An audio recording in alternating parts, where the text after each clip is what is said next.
Hello friends, তো দেখতে পাচ্ছ আমার পেছনে পুরো এরিয়া জুড়ে শুধু পাহাড় আর পাহাড়, অনেক বিস্তর এরিয়া জুড়ে। জায়গাটা কোথায় চলো বলছি তোমাদের। তো ফ্রেন্ডস, শিলং থেকে ডাউকি যাওয়ার পথে একটা ভিউ পয়েন্ট পেয়ে গেলাম এখানে।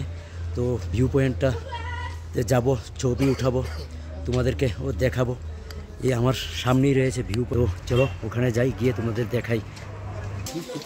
তো ভিউ পয়েন্টে যেতে গেলে এখানে গেট ফি দিতে লাগে, গেট ফি 20 টাকা করে।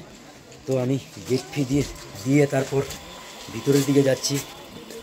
তো চলো উপরে উঠতে হবে, এখানে উপরে উঠেই দেখাবো তোমাদের ভিউ পয়েন্ট। তো ফ্রেন্ডস, আমরা এখন রয়েছি শিলং থেকে ডাউকি যাওয়ার পথে সেই ভিউ পয়েন্টে। তো ভিউ পয়েন্ট খুব সুন্দর। তো সবাই মিলে কি বলতে চাই, আই লাভ ভিউ পয়েন্ট। আমার গলা দিয়ে আওয়াজ যায় না। তো চলো তোমাদের ভিউ পয়েন্টে একটু ঘুরে দেখাই।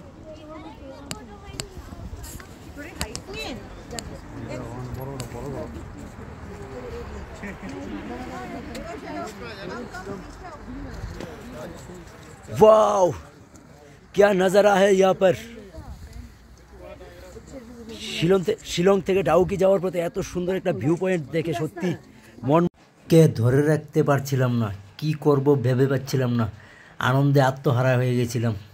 আমি ছবি তুলবো না ভিডিও করব তা ভাবতে পারছি না। খুবই সুন্দর একটা জায়গা, মানে এত সুন্দর জায়গা তোমরা কাছ থেকে না এসে দেখলে বুঝতে পারবে না। চারিদিকে শুধু পাহাড় আর পাহাড়।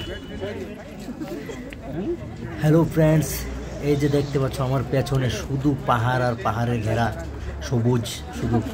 খুব সুন্দর একটা জায়গা। আর সেই নিচে কিন্তু একটা গ্রাম রয়েছে, চলো তোমাদের দেখাই। এই যে একটা রাস্তা দেখতে পাচ্ছ আমার সামনে দিয়ে, ওই মাঝখান দিয়ে বয়ে চলেছে পাহাড়ের গা দিয়ে। এই রাস্তা দিয়ে গিয়ে কিন্তু নিচে একটা গ্রাম রয়েছে, ছোট্ট গ্রাম রয়েছে। এখানে প্রচুর সংখ্যক লোক এখানে বাস করে ওই গ্রামে। এখান থেকে কিন্তু প্রায় কমসে কম 500 থেকে 1000 মিটার উপরে হবে আমরা দাঁড়িয়ে আছি। খুবই সুন্দর জায়গাটা। আর এখানে উপরে দেখো পাথর দিয়ে একটা বানানো হয়েছে, এই পাথরটার থেকে জল বেরোচ্ছে। খুবই সুন্দর দৃশ্যটা।